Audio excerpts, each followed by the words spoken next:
전현 놓치지 마! 거친 남자 목소리가 폭설을 찍고 골목을 울렸습니다. 폭설이 미친 듯이 쏟아지는 밤, 재개발 구역 한복판. 캄캄한 골목에서 한 여자가 숨 가쁘게 달리고 있었어요. 뒤에서 발소리가 점점 가까워졌죠. 여자가 눈에 미끄러져 그대로 쓰러졌습니다. 손바닥이 깨진 유리병에 베이며 하얀 눈 위로 붉은 피가 번져나갔어요. 바로 그때 어둠 속에서 한 청년이 튀어나왔습니다. 청년은 여자의 어깨를 끌어안고 귓속 말했어요. 엄마인 척 하세요. 그리고 곧장 청년이 일부러 크게 소리쳤습니다. 아이고, 엄마. 또 약 안 드시고 나오셨어요? 치매 환자 찾느라 미치겠네. 청년은 술 취한 척 비틀거렸습니다. 남자들이 의심스러운 눈으로 쳐다봤지만 진흙범벅 코트에 냄새나는 청년을 보고는 침을 뱉으며 지나갔어요. 과연 이 위험한 밤의 진실은 무엇일까요? 이야기 시작 전 구독, 좋아요와 함께 어디서 시청하고 계신지 댓글로 남겨주세요. 그곳으로 행복과 건강의 에너지를 보내드리겠습니다. 사연 시작하겠습니다. 그로부터 12시간 전, 국내 5위 제약그룹 바이오젠의 한지우 회장은 비서실장으로부터 제보 전화를 받았어요. 회장님, 재개발 구역에서 노숙자들이 계속 사라지고 있다는 제보가 들어왔습니다. 한지우의 눈빛이 날카로워졌습니다. 4년 전부터 그녀는 경쟁사 메디팜의 불법 임상실험 의혹을 추적하고 있었거든요. 오늘 밤 직접 가보겠습니다. 아무에게도 말하지 마세요. 회장님, 위험합니다. 경호원이라도. 혼자 갑니다. 밤 11시. 한지우는 제보자가 알려준 폐건물 지하로 내려갔어요. 손전등을 비추자 믿을 수 없는 광경이 펼쳐졌습니다. 낡은 침대들, 링거 자국이 선명한 팔들, 바닥에 널브러진 빈 주사기들. 불법 임상실험 현장이었어요. 한지우가 휴대전화로 사진을 찍는 순간이었어요. 누구야? 뒤에서 손전등 불빛이 비춰왔습니다. 검은 옷을 입은 남자 셋이 문을 막아섰죠. 한지우는 반대편 출구로 뛰기 시작했어요. 잡아. 놓치면 안 돼. 한지우는 건물 밖으로 뛰쳐나왔습니다. 하지만 밖에도 남자들이 더 있었어요. 그녀는 하이힐을 벗어 던지고 맨발로 눈길을 달렸습니다. 막다른 골목. 한지우는 폐가 그림자에 몸을 숨기고 떨리는 입술을 손으로 틀어막았어요. 남자들의 발소리가 바로 코앞에서 들렸죠. 분명 이쪽으로 왔는데? 한지우는 눈을 질끈 감았습니다. 바로 그때 어둠 속에서 누군가 한지우의 어깨를 덥석 잡았어요. 한지우는 비명을 삼켰습니다. 청년이 낮은 목소리로 속삭였어요. 엄마인 척 하세요. 그리고는 한지우를 끌어안고 큰 소리로 외쳤습니다. 아이고, 엄마. 또 약 안 드시고 어디 가신 거예요? 청년은 술 취한 사람처럼 비틀거리며 연기했어요. 치매 환자 찾느라 죽겠네. 제발 집에 좀 가시자고요. 남자들이 다가와 손전등을 비췄습니다. 진흙투성이 코트를 입은 여자와 냄새나는 작업복의 청년. 남자 하나가 코웃음을 쳤어요. 책, 그냥 추잡이잖아. 남자들이 지나갔습니다. 발소리가 완전히 멀어지자 청년은 한지우를 놓아줬어요. 한지우는 다리에 힘이 풀려 그 자리에 주저앉았습니다. 괜찮으세요? 청년이 물었지만 한지우는 대답할 수 없었어요. 심장이 터질 것 같았거든요. 청년은 한지우를 부축해 일으켰습니다. 여기 계속 있으면 얼어 죽어요. 따라오세요. 청년은 앞장서서 눈길을 헤쳐나갔어요. 한지우는 비틀거리며 그 뒤를 따랐습니다. 무릎까지 쌓인 눈을 밟으며 언덕을 오르자 낡은 컨테이너 하나가 나타났어요. 누추하지만 어쩌겠어요. 호텔은 아니더라도 얼어 죽는 것보단 나을 겁니다. 청년이 녹슨 컨테이너 문을 열었습니다. 삐걱거리는 소리와 함께 문이 열리자 퀴퀴한 냄새가 훅 끼쳐 나왔어요. 한지우는 평생 대리석 바닥만 밟고 살았지만 지금은 선택의 여지가 없었습니다. 안으로 들어서자 청년이 석유난로에 불을 붙였어요. 따뜻한 기운이 좁은 공간을 채웠습니다. 컨테이너 안은 좁았지만 난로 덕분에 따뜻했어요. 한지우는 떨리는 몸을 안고 구석에 앉았습니다. 청년은 벽에 걸린 낡은 수건을 꺼내 한지우에게 건넸어요. 손 좀 닦으세요. 피 나는데. 한지우는 수건으로 베인 손바닥을 감쌌습니다. 청년은 구석에 있던 구겨진 봉지를 뒤적거리더니 뭔가를 꺼냈어요. 배고프시죠? 이거라도 드세요. 봉지 안에는 식은 국화빵 2개가 들어 있었습니다. 원래 제 저녁이었는데. 뭐, 괜찮아요. 한지우는 국화빵을 받아들었습니다. 천하의 바이오젠 회장이 길거리 국화빵을 받아드는 순간이었죠. 한입 베어 물자 차갑고 딱딱한 팥이 입안에 퍼졌습니다. 그때였어요. 청년이 젖은 외투를 벗기 시작했습니다. 옷 좀 말려야겠네요. 눈버리니까 돌아보세요. 청년은 물에 흠뻑 젖은 작업복 셔츠를 벗기 시작했어요. 셔츠가 몸에서 벗겨지는 순간이었습니다. 한지우의 손에서 국화빵이 툭 떨어졌어요. 청년의 왼쪽 어깨, 거기에는 끔찍한 화상 흉터가 있었습니다. 뒤틀리고 울퉁불퉁하게 살점이 뭉개진 누가 봐도 심각한 화상 자국이었어요. 한지우는 숨이 멎었습니다. 18년 전 5살 아들 태민이가 주방에서 끓는 물을 엎질렀던 그날, 어린아이가 비명을 지르며 울던 그날, 바로 그 자리, 위치도 크기도 모양도 똑같았습니다. 총각, 그 흉터는. 한지우의 목소리가 떨렸어요. 청년은 마른 티셔츠를 입으며 무심하게 대답했습니다. 아, 이거요? 고아원 들어오기 전부터 있었대요. 청년은 난로 옆에 젖은 셔츠를 널며 덧붙였어요. 원장 선생님 말로는 5살쯤 됐을 때 생긴 것 같다고 하더라고요. 한지우의 손이 파르르 떨렸습니다. 이름이 뭐예요? 강태준이요. 태준 씨는 왜 이런 곳에서? 태준은 쓴웃음을 지었습니다. 갈 데가 없어서요. 전 전과자거든요. 한지우는 더 묻지 못했어요. 가슴속에서 무언가가 터질 것 같았거든요. 바로 그때였습니다. 컨테이너 밖에서 목소리가 들려왔어요. 태준아, 태준아, 있어? 젊은 여자의 목소리였습니다. 태준의 표정이 굳어졌어요. 그가 문을 열자 하얀 가운을 입은 여자가 서 있었습니다. 손에는 반찬통이 가득 든 보따리를 들고 있었죠. 너 밥은 먹고 다녀. 얼굴이 반쪽이네.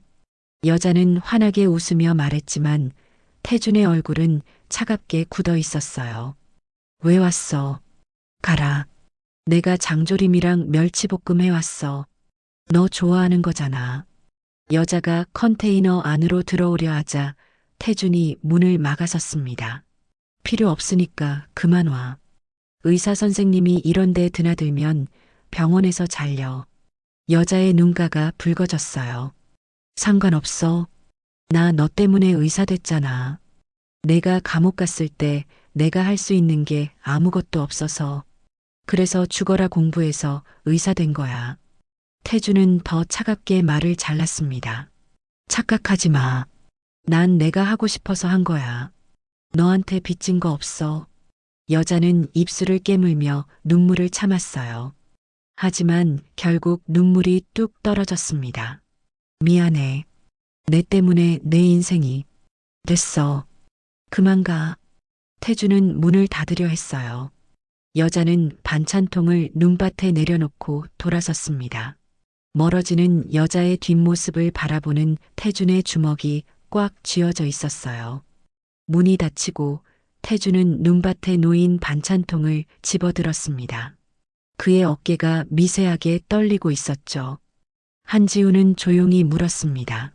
저 아가씨가 같은 고아원에서 자란 동생이에요.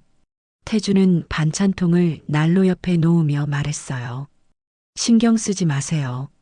하지만 그의 목소리에는 억눌린 무언가가 담겨 있었습니다.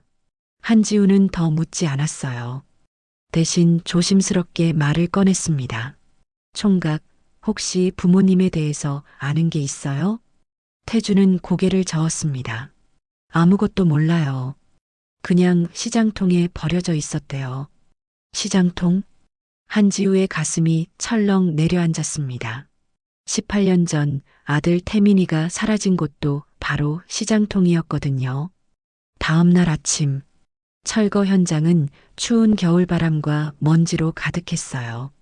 태주는 새벽부터 나와 무거운 철골을 나르고 있었습니다.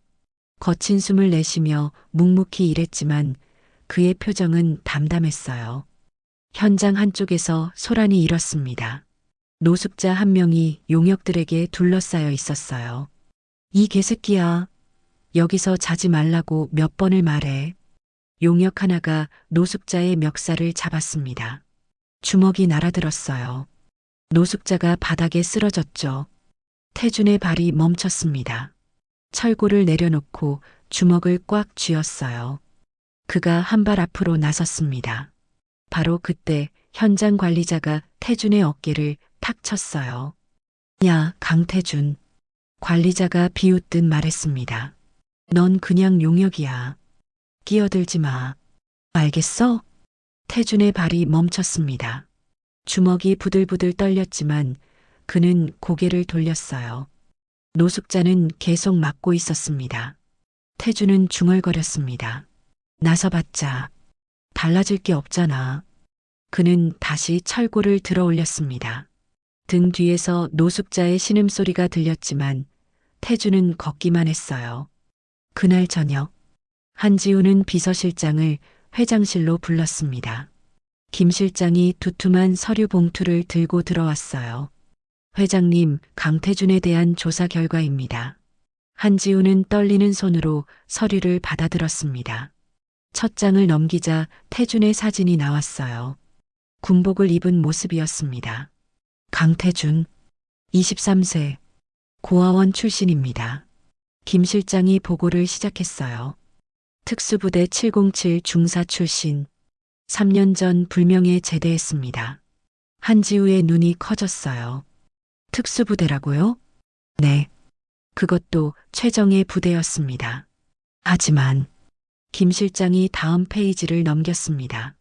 불명예 제대 사유는 폭행입니다. 한지우가 서류를 읽기 시작했어요. 거기에는 3년 전의 사건이 자세히 적혀 있었습니다. 피해자는 조민석, 메디팜 조진혁 대표의 아들, 대학병원 인턴. 사건 경위 조민석이 여성 의사를 성추행하려 했고 강태준이 이를 막다가 조민석을 밀쳤음. 조민석이 넘어지며 팔 골절. 하지만 조민석 측 변호사는 이렇게 주장했습니다. 특수부대 출신의 손과 발은 흉기다.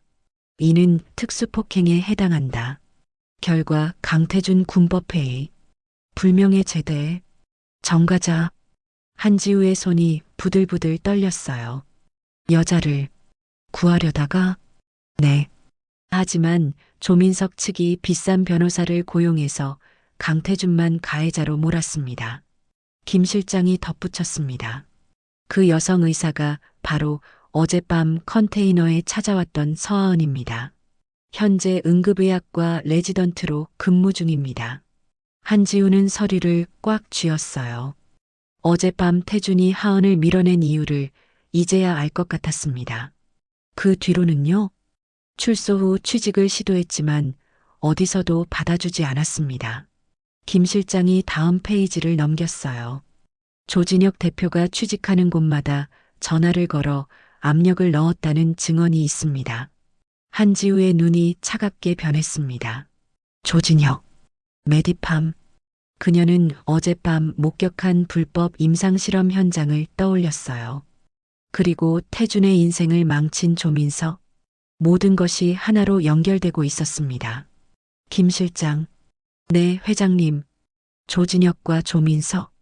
그리고 한지우는 잠시 망설이다 말했습니다. 우리 한성민 전무.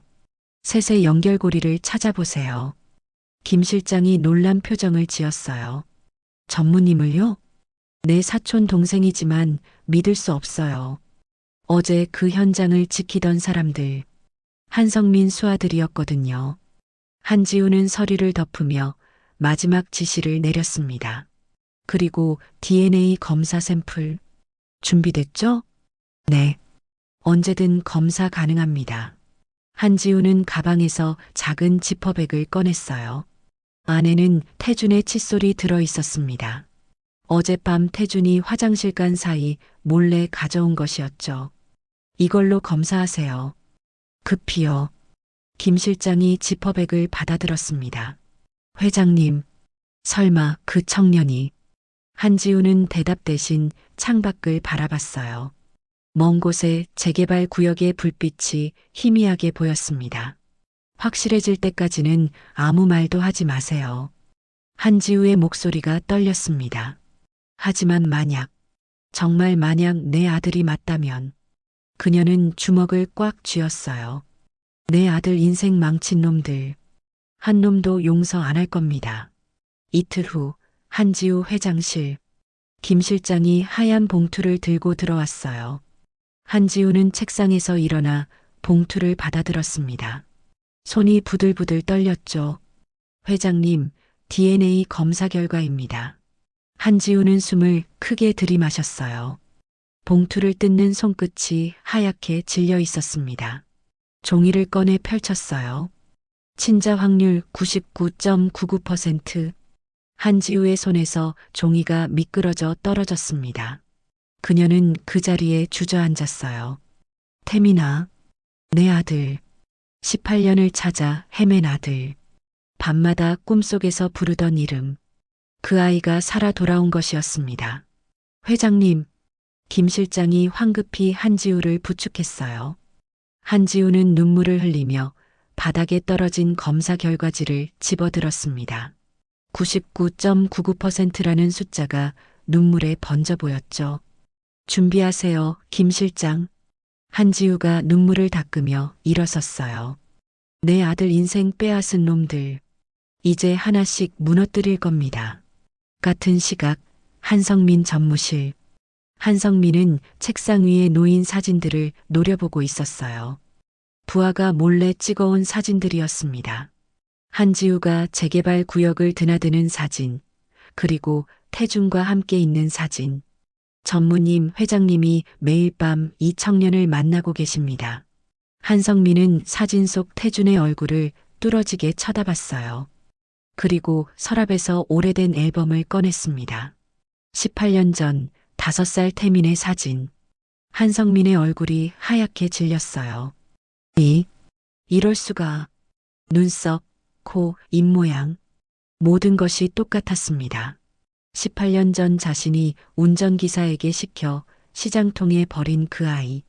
죽었을 줄 알았던 그 아이가 살아서 돌아온 것이었죠. 한성민은 떨리는 손으로 전화를 들었습니다. 조 대표, 급한 일입니다. 지금 당장 만나야겠습니다. 그날 저녁 서울 외곽의 은밀한 요정집. 한성민과 조진혁이 마주 앉았어요. 한성민은 태준의 사진을 탁 내려놓았습니다. 이놈 아십니까? 조진혁이 사진을 집어들었어요. 눈이 가늘어졌습니다.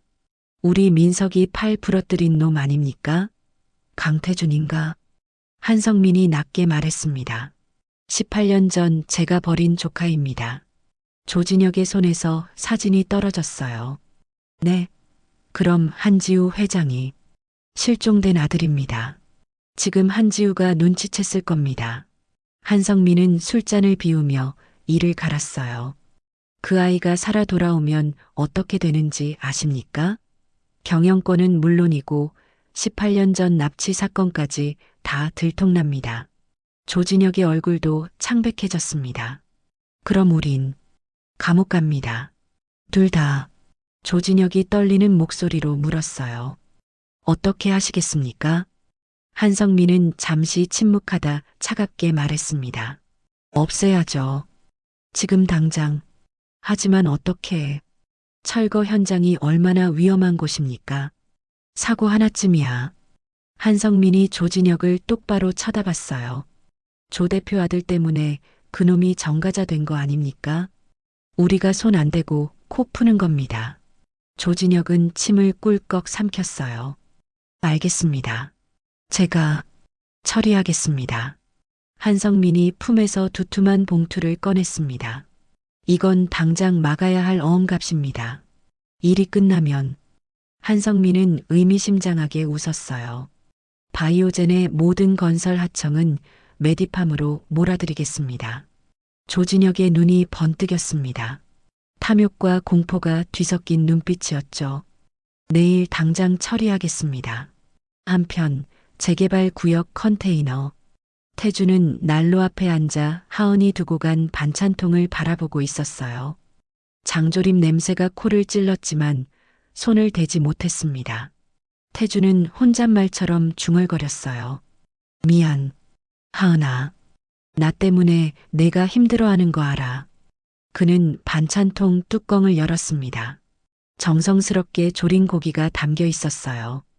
태주는 한 점을 집어 입에 넣었습니다. 맛있네. 눈가가 뜨거워졌습니다. 태주는 고개를 저으며 반찬통을 덮었어요. 밖에서 눈이 내리기 시작했습니다. 태주는 창밖을 바라보며 생각했어요. 내일도 그냥 하루하루 버티는 거지, 뭐. 하지만 그는 몰랐습니다. 내일이 자신의 마지막 날이 될 수도 있다는 것을, 그리고 잃어버린 어머니가 이미 자신을 찾았다는 것을. 다음 날 아침 철거 현장. 태주는 평소처럼 새벽 6시에 현장에 도착했어요.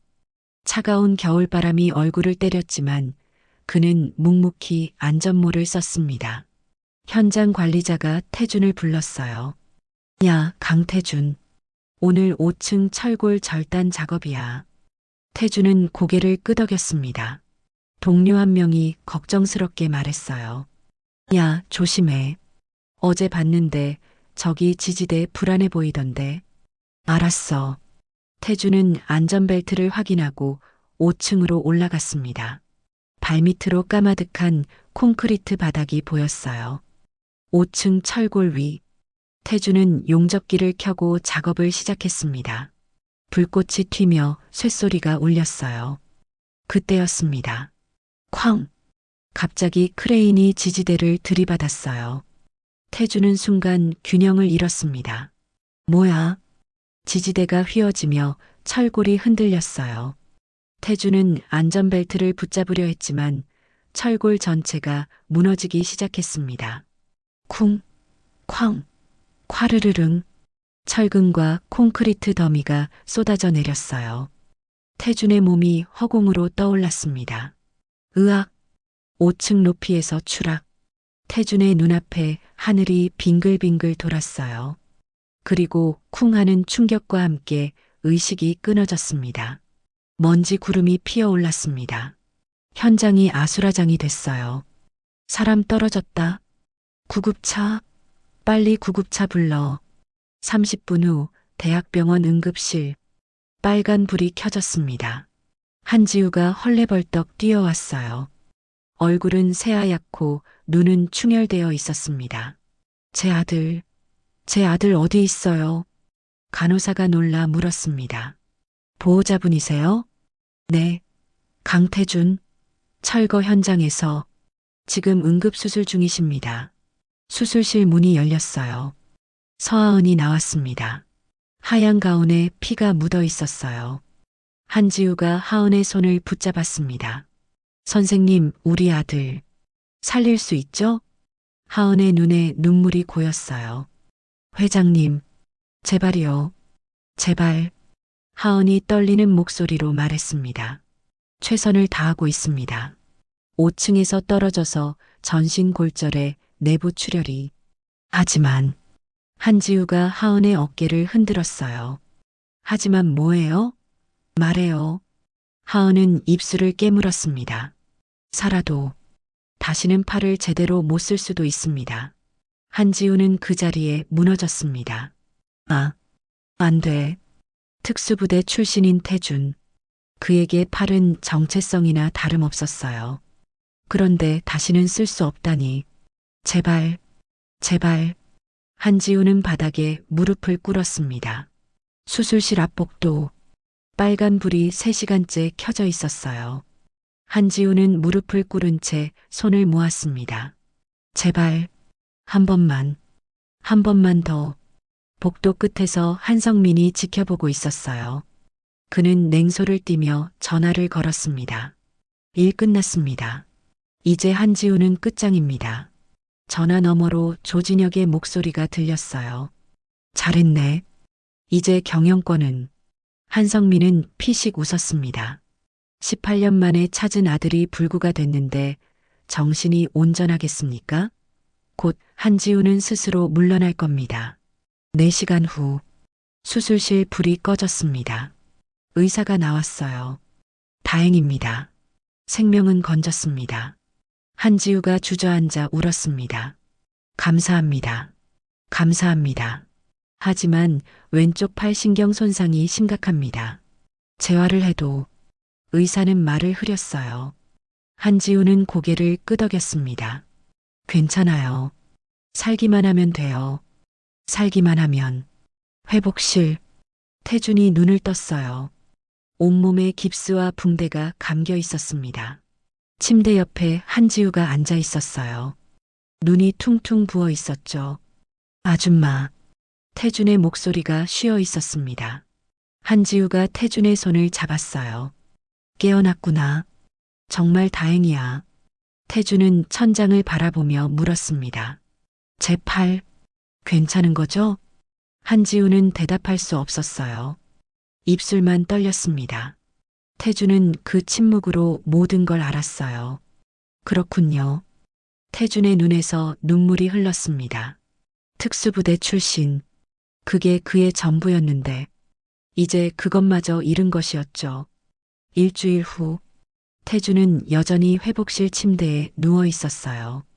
왼쪽 팔은 깁스로 꽁꽁 감겨 있었고 온몸에 붕대가 감겨 있었습니다. 창밖으로 눈이 내렸어요. 태준은 멍하니 그걸 바라보고 있었죠. 문이 열렸습니다. 한지우가 들어왔어요. 눈이 퉁퉁 부어 있었습니다. 일주일 내내 병실을 지킨 모습이었죠. 깨어 있었구나.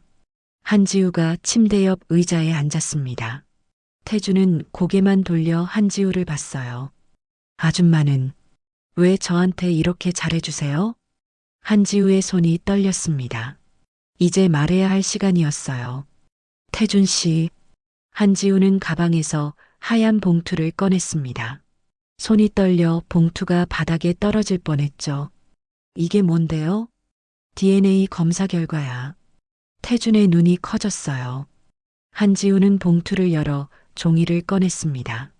친자 확률 99.99%. 태준이 종이를 읽었습니다. 그리고 한지우를 쳐다봤어요. 이게 무슨... 한지우의 눈에서 눈물이 흘렀습니다. 태준 씨, 아니, 태민아. 한지우는 떨리는 손으로 태준의 손을 잡았어요. 넌 내 아들이야. 18년 전에 잃어버린 내 아들. 태준은 고개를 저었습니다. 말도 안 돼요. 전 그냥 버려진 고아인데요. 내가 5살 때. 한지우가 태준의 어깨를 가리켰습니다. 주방에서 끓는 물을 엎질렀을 때. 내가 울면서 엄마를 찾던 그날. 한지우는 목이 메어 말을 잇지 못했어요. 이 흉터, 바로 그때 생긴 거야. 태준의 눈에서 눈물이 주르륵 흘렀습니다. 그럼 저는 미안해. 한지우가 태준을 끌어안았습니다. 엄마가 널 지키지 못해서 18년 동안 혼자 힘들게 살게 해서 미안해. 정말 미안해. 태준은 18년 만에 엄마의 품에 안겼어요. 처음으로 목 놓아 울었습니다. 엄마. 그 한마디가 입에서 나오는 순간 태준은 자신이 얼마나 그 말을 하고 싶었는지 깨달았어요. 엄마, 엄마. 두 사람은 한참을 안고 울었습니다. 창밖으로 눈이 계속 내렸지만 회복실은 따뜻했어요. 한참 후 태준이 물었습니다. 그럼 저는 어떻게 시장통에? 한지우의 얼굴이 차갑게 굳어졌어요. 내 삼촌, 한성민. 삼촌이요? 18년 전 경영권을 노리고 널 납치했어. 그리고 버렸지. 태준의 주먹이 꽉 쥐어졌습니다. 깁스 때문에 왼쪽 팔은 움직이지 않았지만 오른손은 불끈 쥐어졌어요. 그럼 이번 사고도. 한지우가 고개를 끄덕였습니다. 조진혁하고 짜고 한 거야. 널 없애려고. 한지우는 태준의 손을 꽉 잡았어요. 하지만 이제 엄마가 다 되찾아 줄게. 빼앗긴 모든 것. 내 이름도, 내 인생도. 태준이 물었습니다. 어떻게요? 한지우의 눈빛이 차갑게 빛났습니다. 이틀 후 긴급 이사회가 열려 한성민이 날 해임시키려고 소집한 거지. 하지만 한지우가 피식 웃었어요. 그놈들은 몰라. 내가 이미 모든 증거를 다 모았다는 걸. 한지우는 가방에서 USB를 꺼냈습니다. 18년 전 납치 사건 증거, 이번 살해 미수 증거, 그리고 한지우는 또 다른 USB를 꺼냈어요. 조진혁의 불법 임상실험 증거까지. 태준은 놀라 한지우를 봤습니다. 어떻게 4년 동안 추적했어. 그리고 내가 나타났을 때 모든 퍼즐이 맞춰졌지. 한지우는 태준의 손을 잡았어요. 이사회에 나와줄 수 있겠니? 휠체어에 앉아서라도. 태준은 고개를 끄덕였습니다. 할 수 있어요. 힘들 텐데. 괜찮아요. 태준은 처음으로 웃었어요. 18년 만에 찾은 엄마인데 이 정도야. 한지우도 눈물을 흘리며 웃었습니다. 우리 아들 정말 씩씩하게 컸구나. 두 사람은 손을 꼭 잡았어요. 창밖으로 눈이 계속 내렸지만 이제 두렵지 않았습니다. 함께니까요. 이틀 후 바이오젠 본사 대회의실, 주주들과 임원들이 가득 모였어요. 긴장된 분위기가 감돌았습니다. 한성민이 단상에 섰습니다. 그는 자신만만한 표정으로 마이크를 잡았어요. 주주 여러분, 오늘 긴급 이사회를 소집한 이유는. 화면에 사진들이 떴습니다. 한지우가 재개발 구역을 드나드는 사진, 컨테이너에 들어가는 사진. 한지우 회장의 해임을 제안하기 위함입니다. 회장은 회사 업무는 뒷전이고 정체불명의 남자와 쾅! 회의실 문이 열렸습니다. 한지우가 들어섰어요. 그 뒤로 휠체어를 탄 태준이 보였습니다. 팔에 깁스, 얼굴에 상처. 하지만 눈빛만은 살아있었죠. 한성민의 얼굴이 하얗게 질렸어요. 저놈이 왜? 회의실이 술렁거렸습니다. 한지우는 단상으로 걸어가 마이크를 잡았어요. 주주 여러분, 한지우의 목소리가 회의실에 울렸습니다. 오늘 여러분께 소개할 사람이 있습니다. 한지우가 태준을 가리켰어요.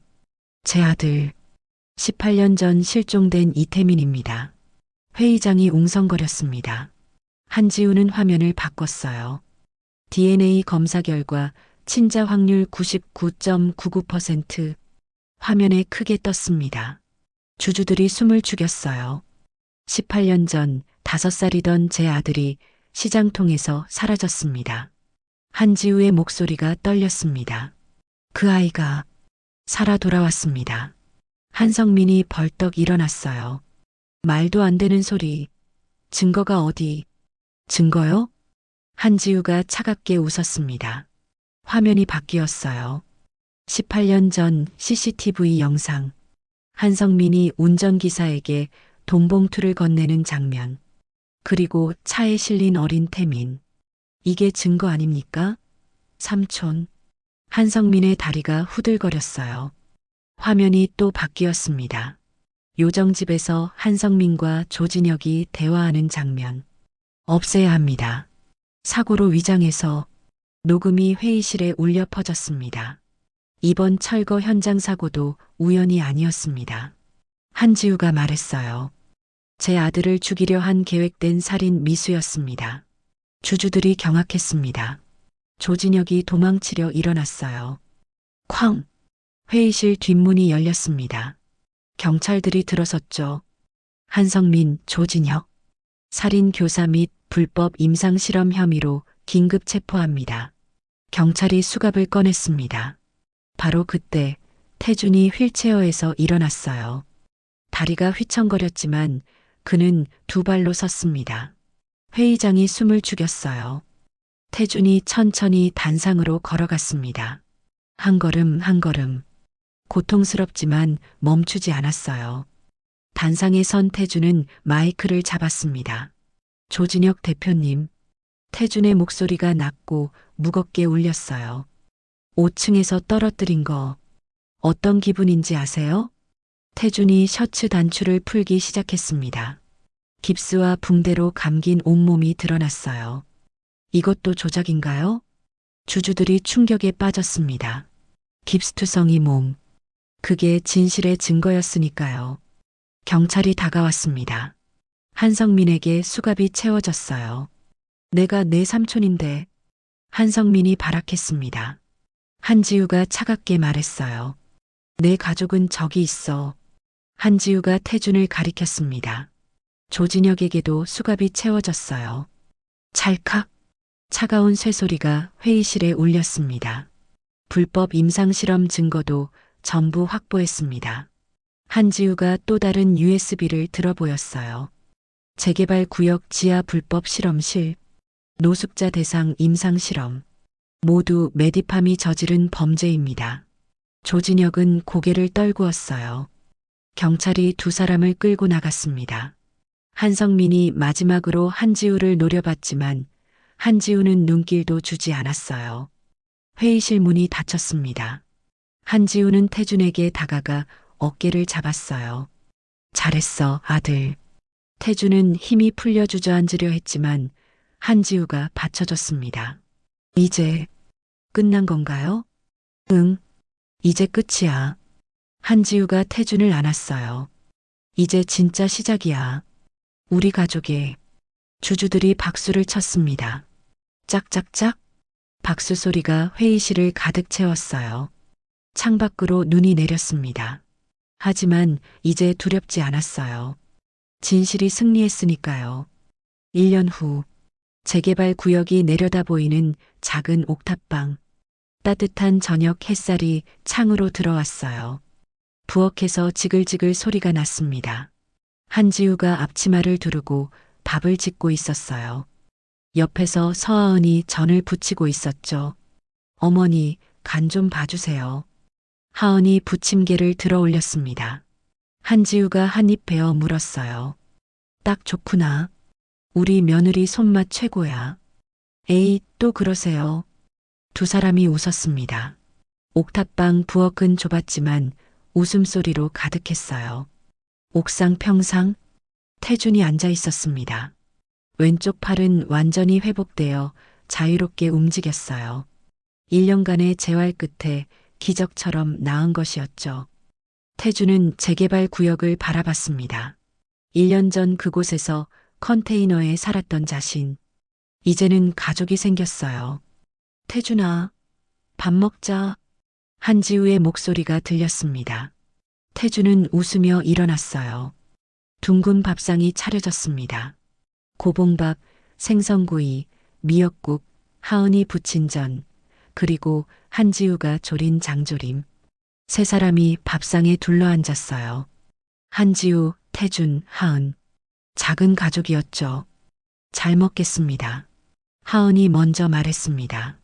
한지우도 따라 말했어요. 잘 먹겠습니다. 태준은 숟가락을 들다가 멈췄습니다. 무의식적으로 왼쪽 어깨를 만졌어요. 18년을 함께한 화상 흉터. 한지우가 태준의 손을 잡았습니다. 괜찮아. 이젠 아프지 않아. 태준은 고개를 끄덕였어요. 그리고 밥그릇을 들었습니다. 잠시 멈췄다가 태준이 입을 열었어요. 잘 먹겠습니다. 목소리가 떨렸습니다. 엄마. 한지우의 눈에서 눈물이 주르륵 흘렀어요. 하은도 눈물을 닦았습니다. 세 사람은 웃으며 울었어요. 밥상을 사이에 두고 손을 맞잡았습니다. 창밖으로 눈이 내리기 시작했어요. 하지만 옥탑방은 세상 어디보다 따뜻했습니다. 그날 밤, 한지우는 회장실 책상에 앉았어요. 책상 위에는 세 장의 사진이 놓여 있었습니다. 남편 이현수의 사진, 환하게 웃고 있는 모습이었어요. 아들 태준의 사진, 특수부대 군복을 입은 늠름한 모습, 며느리 서하은의 사진, 흰 가운을 입고 환자를 돌보는 모습. 한지우는 남편의 사진을 쓰다듬었습니다. 여보, 우리 아들 정말 멋지게 컸죠? 눈물이 사진 위로 떨어졌어요. 당신이 보고 싶어 하던 순간들, 이제 다 이뤘어요. 한지우는 창밖을 바라봤습니다. 눈이 소복이 내리고 있었어요. 고마워요. 우리 아들 지켜줘서. 한지우는 세 장의 사진을 나란히 세웠습니다. 남편, 아들, 며느리. 그녀의 가족이었죠. 책상 서랍에서 오래된 국화빵 봉지를 꺼냈어요. 1년 전 태준이 나눠줬던 그 국화빵 봉지. 한지우는 소중히 간직하고 있었습니다. 식었지만 세상에서 가장 따뜻한 국화빵이었어. 한지우는 봉지를 가슴에 안았어요. 다시 옥탑방. 밥을 다 먹은 세 사람이 설거지를 하고 있었습니다. 태준이 설거지를, 하은이 그릇을 닦고 한지우가 정리했어요. 엄마, 제가 할게요. 아니야. 같이 하는 게 좋아. 세 사람은 나란히 서서 설거지를 했습니다. 좁은 부엌에서 어깨가 부딪혔지만 아무도 불평하지 않았어요. 설거지가 끝나고 세 사람은 평상에 나란히 앉았습니다. 따뜻한 차를 마시며 눈 내리는 하늘을 바라봤어요. 행복해요. 태준이 중얼거렸습니다. 나도. 하은이 태준의 손을 잡았어요. 엄마도. 한지우가 두 사람의 손을 덮었습니다. 세 사람은 손을 맞잡고 눈을 바라봤어요. 재개발 구역의 불빛이 희미하게 보였지만 이제 그곳은 두렵지 않았습니다. 눈은 계속 내렸습니다. 하얀 눈이 세상을 덮었어요. 하지만 옥탑방 안은 따뜻했습니다. 18년을 헤맸지만 이제 집에 돌아왔으니까요. 가족이 함께니까요.